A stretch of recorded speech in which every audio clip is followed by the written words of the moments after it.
Welcome to the Beyond Ordinary Woman podcast. Every 2 weeks, we'll post a podcast version of one of our free training videos, but you can access them now at beyondordinarywomen.org.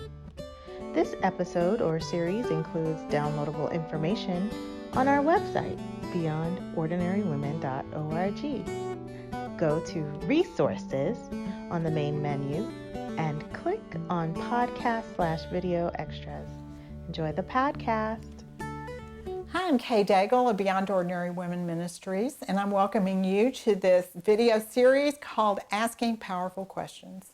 The first video is the want to, and our guest, our expert today is Jill Williams. I have known Jill for 15 years since I went on a church staff with her husband, and it's been a delight to know her all these years. Jill is now a professional coach, certified, and she has learned a lot about questions that we can use in all sorts of situations, can't we, Jill? That's right.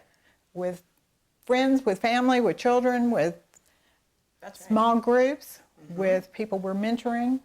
That's right. All sorts of different situations, and we'll get into that. We will.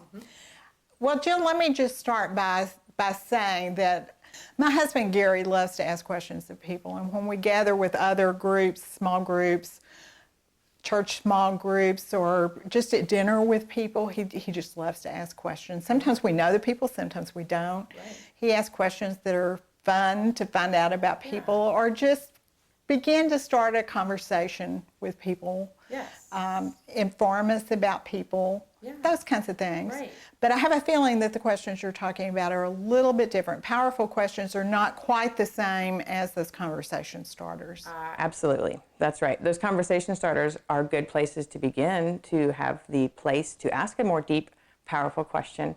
But a powerful question is, and this is according to, I'm certified through the International Coach Federation, and this is their definition of powerful questions. And asking powerful questions is the ability to ask a question that is able to elicit or reveal information that's going to benefit the relationship the most. So let's say all those different situations you were talking about. If it's a parenting situation, what is the goal in that moment? How can I ask a question that's going to most powerfully reveal the information that's going to help us to achieve that in that moment of parenting? If it's in a Bible study and if we're facilitating, we might want to be asking questions that are going to dive us in to give us insights, self-awareness, even learning that is a little bit deeper than just getting to know one another. Discipleship, that you're trying to move women toward discipleship. I would say that. Yes. Toward growth. Yes, absolutely. Right. Absolutely. Mm-hmm. Absolutely.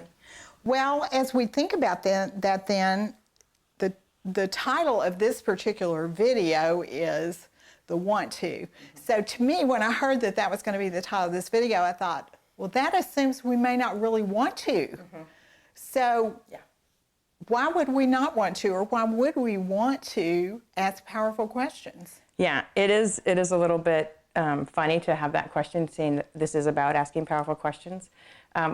So maybe if we're watching this, we want to. I do believe that there are times that we want something and we don't really realize that when wanting that, we are getting something else. And so what I titled this the want to, because we really want maybe something a little bit deeper than asking powerful questions. Because what powerful questions do is they bring us to places of connection with one another.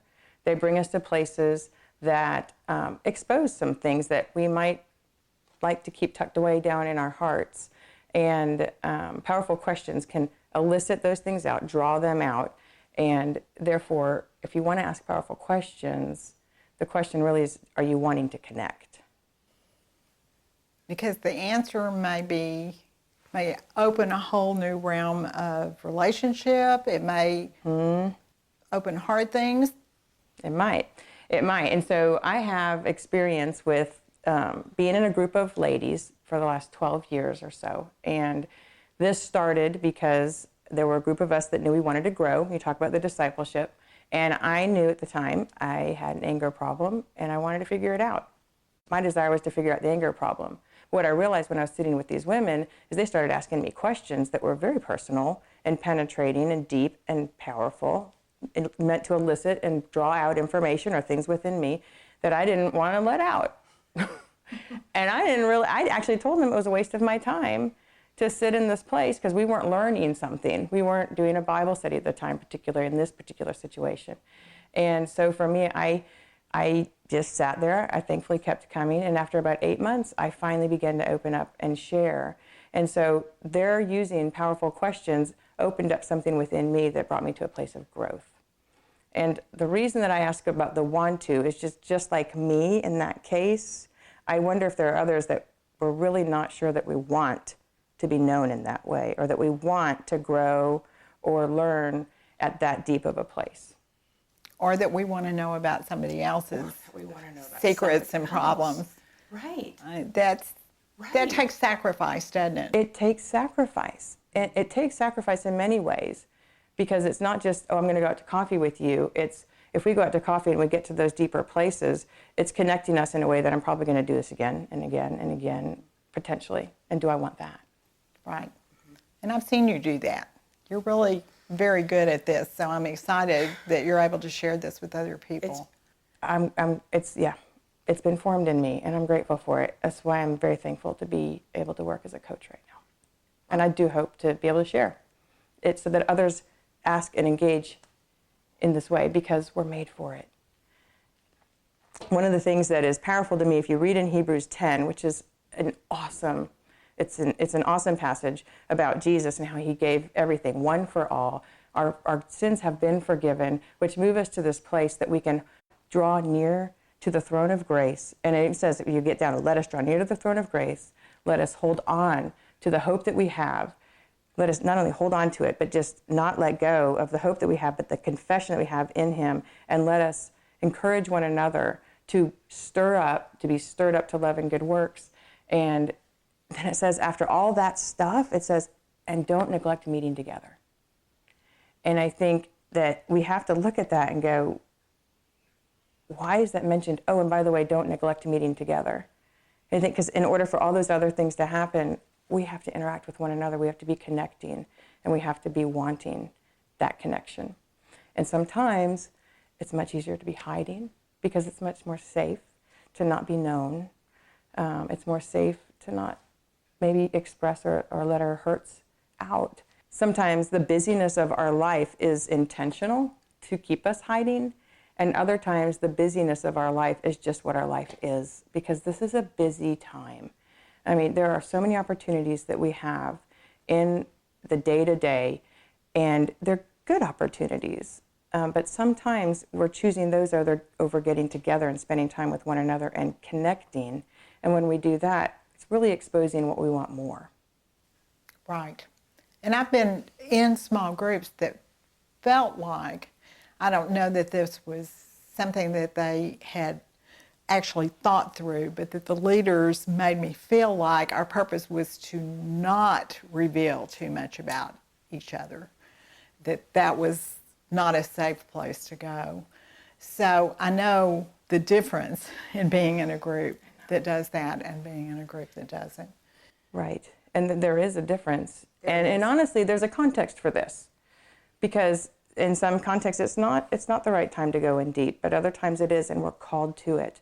And if we live in it and we begin to desire that connection and ask powerful questions of one another, even though there might be a cost, the cost of not doing it is much greater. Right. And it's really a way to love people, isn't it? Mm-hmm. To truly love them and truly know one another. It is. Well, thank you, Jill. I'm looking forward to our second video that will be upcoming, and it is going to be the framework to asking powerful questions. You can read more about Jill and her entire bio on our website, and we will also have a resource sheet that she's going to prepare for us in case you have further things to consider, questions that you have to ask. But don't miss our next two videos, because some of those questions may be answered there. Thanks for listening to the Beyond Ordinary Women podcast. You can find more podcasts and information about women in leadership by going to beyondordinarywomen.org. This podcast was produced by Beyond Ordinary Women Ministries. Our production team includes Evelyn Babcock, Kay Daigle, Kay Halligan, Deborah Herring, Sharifa Stevens, and John Sparks. Theme music, Back in Stride by Don Miller, used by courtesy of Christine Miller.